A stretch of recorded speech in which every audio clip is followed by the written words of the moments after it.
আসসালামু আলাইকুম।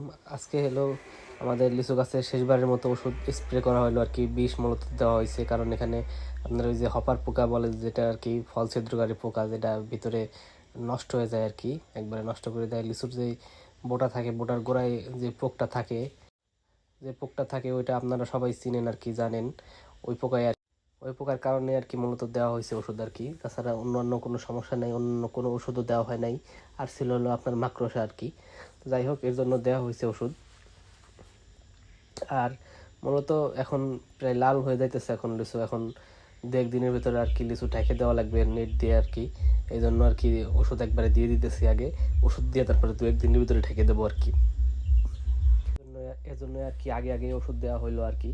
আর ওষুধ মূলত দেওয়া লাগে আপনার ছোট সময়, যখন মটরশুঁটির দাঁড়ার মতো থাকে, যখন তখন হলো ওষুধ দেওয়া লাগে।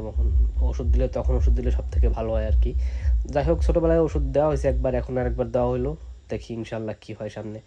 আর লিচুর ভিতরে পোক যে একটা জায়গায় জায়গায় দেখলাম যে নষ্ট করছে, ওইভাবে অত বেশি করে না এখনো। যাই হোক, এই জন্য আগে থেকে ওষুধ দিয়ে দিলাম। একটা গাছ আর কি ঢেকা হয়েছিল নেট দিয়ে, ওর ভিতরে আর কি নেট সরায় তারপরে দেওয়া হয়েছে আর কি। এদিক সেদিক করে দেওয়া হয়েছে মোটামুটি। যাই হোক, এখন লিচুর কালার চলে আসছে। এখন প্রায় অর্ধেক লিচুর কালার হয়ে গেছে আর কি। খুব তাড়াতাড়ি আর কি পেকে যাবে, হয়তো বা 10-15 দিন সময় লাগবে। আর আর এখানে দেওয়া হয়েছে মূলত কীটনাশকই দেওয়া হয়েছে, সাইপারমেথ্রিনের আর কি।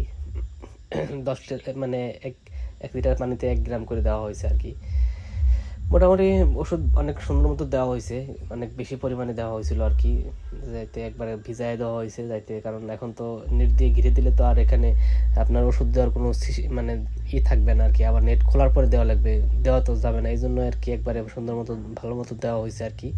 যাই হোক, ইনশাল্লাহ সামনে দেখা যাক কি হয়। ইনশাল্লাহ ভালো কিছু হবে।